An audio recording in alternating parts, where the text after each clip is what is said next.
Hey, what's happening, friends? There was a big piece of legislation passed last week or in early May here in Hawaii that is going to affect how short-term vacation rentals work across the state. And one of the biggest pieces of news is how the Maui mayor reacted to it and what their proposal is to further restrict vacation rentals on the island of Maui, even though this bill does affect the entire state. It is a Senate bill that was passed by the state legislature and will affect the entire state of Hawaii, but each county is now going to have to implement what that effect is actually going to be. So I'm going to bring on my friends from Maui, Cara Crimmins and Chelsea Fernandez, and we're going to talk about this new bill because Maui's been getting most of the focus on it because of the strong reaction that their mayor came out with as soon as the bill passed. So what is your guys' initial reaction to, and maybe we should start with kind of talking about the structure of this whole legislation, right? So let me start with that. So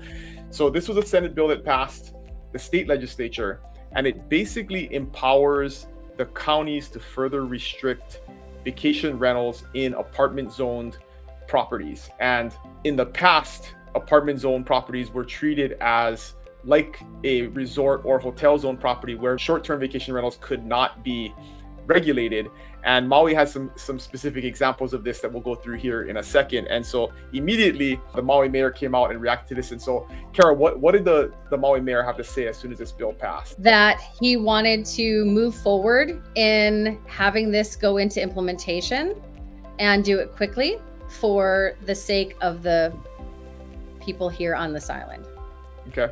And Chelsea, what is that going to look like? I mean, initially when he's talking about this, a county regulation, which again, let's clarify, has to pass still. This bill simply empowers the county to do something, and the mayor said, hey, we're gonna further restrict vacation rentals in apartment zone areas. That piece of county legislation still has to go through the county council, actually the planning commissions, then the county council. So we are a ways away. But given what they're talking about today, what is it looking like they're going to want to do, Chelsea? So what Mayor Bisson is talking about, mostly he's focusing on the Minatoya list. And the Minatoya list is about 7,000 units that actually are unpermitted and are just covered under this list that allows for short-term vacation rentals. And what kind of effect that's going to have, I think we'll see, because total, county-wide, there's over 16,000 permitted TVRs. So this takes out maybe a third. Which is a lot, right? I mean, you think about it, like 1/3 of the vacation rentals that are currently available for visitors. I mean, if you take that away, I mean, it's a humongous gap in the available spaces for vacationers to stay. So it's a pretty big deal. Right. So where specifically are we talking about here? Because I think this is an important piece of it, right? Is it the majority of these apartment zoned complexes are in Lahaina, right? 2,200 approximately are in the Lahaina area, and then the other is on the Kihei, from North Kihei all the way down to South Kihei. Right, so that's about little over 3,600. So this graphic right here kind of tells that story, right? 2217 up in the Lahaina area, and then the remaining kind of along the south coast there, right? Right. And maybe to give the viewers some idea, like what are these complexes look like? You guys are familiar with these. What kind of buildings are there? When were they built? I mean, give us some background on that. So this Minatoya list, it was made in 2001 and over 20 years ago, and it covers buildings that were built prior to 92. And so that's the age of these buildings. And in that last slide that you're showing, 90% of these units are only 1 and 2 bedroom units. And then now you're talking about how many of these really have kitchens, how many of these have laundry facilities, because they were made for residential, but then they kind of 20 years ago turned into this short-term. Yeah, the people started using them for short-term rentals, right? Yeah. So it didn't have the need to add on those things. Right. They almost feel more like hotel rooms than they did. That's exactly, that's what I was going to say, is that whole side of the Lahaina side. If you look at all of those, like Papakea, it's a resort and it's beautiful, but it's set for the vacationer. It's not, in my opinion, is a non-contractor easily to convert into a comfortable long-term, because it doesn't have the kitchen facilities and the laundry facilities and the things that would make it a home, a long-term home feel. And looking at this list, maybe not all of those are even going to be able to be accessible, because there's some that are going through some issues right now that we may not be able to have as is open to the public, Right. and turning that over to actually convert into long-term. So there's a lot of flexibility and uncertainties on that whole west side. Now in the Kihei side, it's a little bit newer condos. There's some that are a little older, but again, they're on the newer side of the build. Lahaina was notoriously built earlier, and then Kihei newer, and looking at how to convert those as well. All of them, not all of them, but a large majority are still in that smaller unit. What do we Right. do with our families? That's the concern. If this were to actually go through, how does this work for larger families, and who's going to actually be having a long-term rental there? Are we going to have to open that up to other people other than the locals that are desired?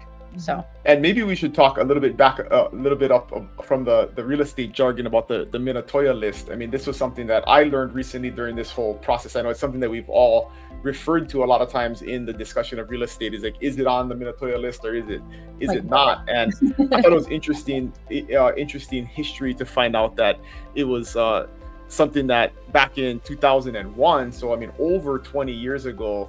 It was a legal opinion by one of the deputy corporation counsels over on Maui, saying that you could use these zone properties for short-term rentals, and then was further codified into law by Mayor Arakawa's administration afterwards. But now what this Senate Bill 2919 would basically do is overturn that and say that the counties can further restrict vacation rentals in apartment zoned complexes. And I keep going back to this because a lot of people are very concerned, they're very worried, but we don't know what that final form is going to look like until it actually happens. And I think that's the biggest thing, is we can't really jump to any conclusions. There's the intent of what the mayor wants to do. I'm sure the council and most of the community, or would you guys agree that most of the community is in favor of some type of increased regulation, or what are you guys feeling on the ground about that? I think it's both split. ways. It's split. It's really very split. So let's talk about both sides of it. I think the simple side to look at is we need more housing on Maui, right? Very, very simple. I think everybody can definitely agree with that. But then the other side of the coin is first, a lot of it's not necessarily a mainland investor that owns these vacation rentals, right? I mean, I know you've mentioned, Chelsea, that there's a lot of local families, right, that own and invest, right? Mm-hmm. Yeah. So it doesn't necessarily mean that you're taking away a vacation rental from somebody in the mainland who's making a lot of money. It could be a local family that's owned it for many, many years. I mean, that's definitely the case. There could be exemptions for those types of folks. We don't know what that's going to look like in the overall regulation. And then my concern with things like this always is all the people in the community that potentially will lose jobs, right? I mean, that's a big piece of it, is that the vacationers that come here, whether you like them or not, at the end of the day, are a huge part of the economy. They contribute to restaurants and shops and tour companies, and I mean, you name it, right? All the boutiques and all the local businesses that these people spend money at. And if we restrict where they can come and they can stay, we saw, unfortunately, last year after the fires in Lahaina, when tourism shut down on Maui for several months. I mean, lots of people lost their jobs. Lots of people, small businesses went out of business and haven't come back. And if we're talking about a third of the potential places that people can stay, I mean, that's a huge amount of visitor income that would be lost. So I was just going to say, what I'm seeing right now is a little bit of the trickle effect of perception, of not knowing what's going on. So there's an uncertainty. The flow of coming to Maui freely isn't as freely anymore. There's a little bit more of a stop or a question that's happening. Should I come? Watching all the threads and the trends, preparing for this talk, looking to see what is the concern of coming here. And there is a lot of question out there. So what I'd like to do is get that perception of coming to Maui and clarify it a little bit. Can we not? Yes. You can come. Yes, you can come to Maui, and you can buy here, you can sell here, you can vacation here, you can stay here. We're still here. And yeah, that's one of the things, is that hopefully getting the information about 2919 out and understanding that this is going to be a long-term effect that may or may not even come to pass, and looking at Oahu and utilizing their platform, and which I'd like to have you talk about here shortly, and letting the consumers know that, hey, we may not even have to do anything. It may not come to pass. And if it does, what does it look like? And how do we together move through that process? Yeah, we just want to make sure whatever is done actually accomplishes the goal that is set out or that is intended, because a lot of times it doesn't, and that can be unfortunate. Right. So moving that perception away a little bit is the main goal of letting people know about what the facts are. So with the facts, one of the things that we had talked about in one of our other calls when we had first had this come out is you shared some great information, Dylan, about Oahu and being the precursor to this. They really have some details that maybe we could glean from to watch what the potential projection of this could look like. Could you dig into that a little bit? Yeah, so what's interesting about this from a statewide policy perspective is you pass this statewide blanket policy which empowers counties, and I predict the counties will react to this very differently. I mean, you've had different kind of comments, some very little comments from the Big Island on this, because it's not as big of a problem here, because there's actually not that many apartment zone buildings at all. Like most of the condominiums are zoned multifamily or resort or hotel, so you don't have that same problem. On Oahu, on the other hand, there's a ton of apartment zone properties, and so Oahu has been dealing with this for a very, very long time now. I mean, really decades now. They've been fighting this battle, and they did a couple of years ago pass a very restrictive short-term vacation rental law that restricted not only in apartment zone but also in residentially zoned areas, which they weren't supposed to be vacation renting to begin with. Right. But long story short, and this is an unforeseen, we don't know what's going to happen here, is long story short, the community sued. There's people that were affected by this, sued the county, and then ended up getting that law overturned, which really led to Senate Bill 2919, because according to the current state law and a judge's interpretation, the counties don't have the power to do what they did in Honolulu County. So their county ordinance was overturned. So what they need is a state law explicitly giving them the power to do what they did, and then also giving the power to the rest of the counties.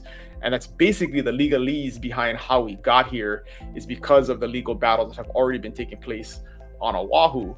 And what we don't know is this is a state law. And then of course, if you go back to civics class in freshman year of high school, right, there's also federal law, which has a lot of property rights issues, constitutional rights issues. And so we haven't even gotten there yet. And potentially that could be a whole nother layer. So back to the whole discussion from the beginning about we don't know what's going to happen. It could be a year before the county actually passes anything.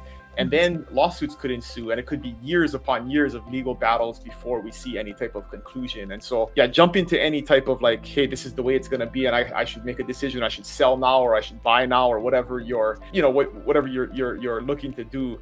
You shouldn't really make that conclusion today, because we really don't know what the outcome is going to be.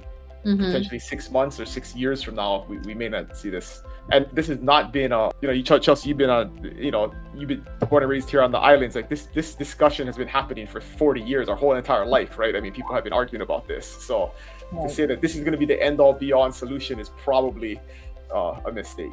So right. All right, so what other questions or thoughts on this, ladies? Yeah, just a few.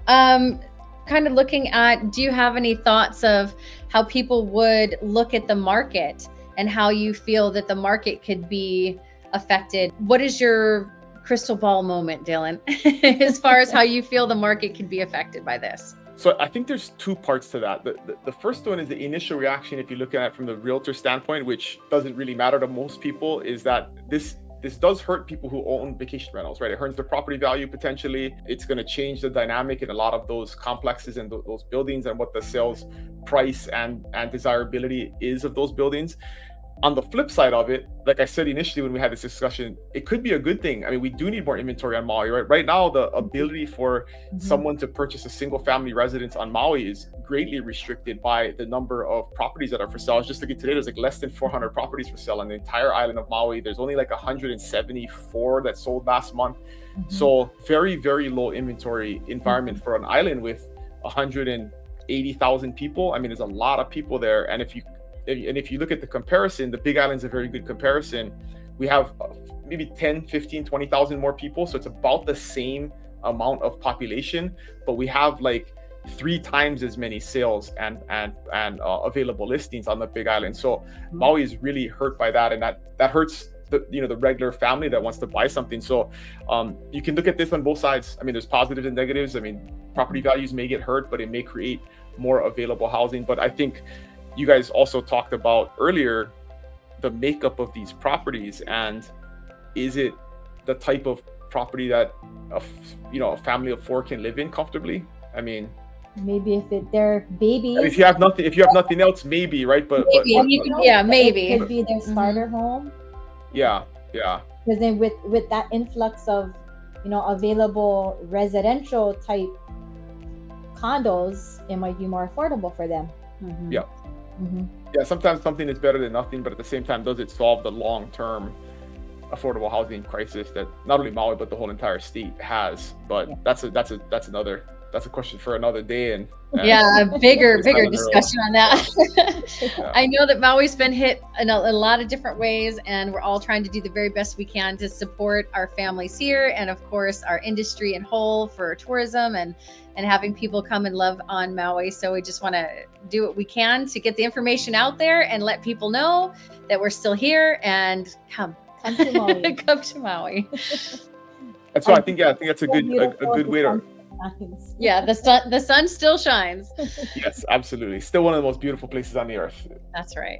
But I think that's a good way to wrap this up. I mean, at the end of the day, what's most important to take away from this video is reach out to us. We can help you through, navigate, give you an update on what's going on. This is currently being shot in May of 2024. And so if you're watching this in the future, things may have changed, but reach out.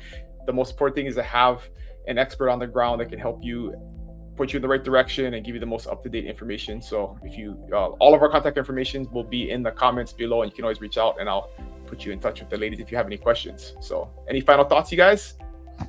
Thank you so much for your time, your insight, and your leadership. And we're very excited about every step of the way coming forward to just continuing to bring good value to everybody that's watching. Thank you so much. Mahalo. Awesome. Mahalo. Thank you, ladies. Aloha.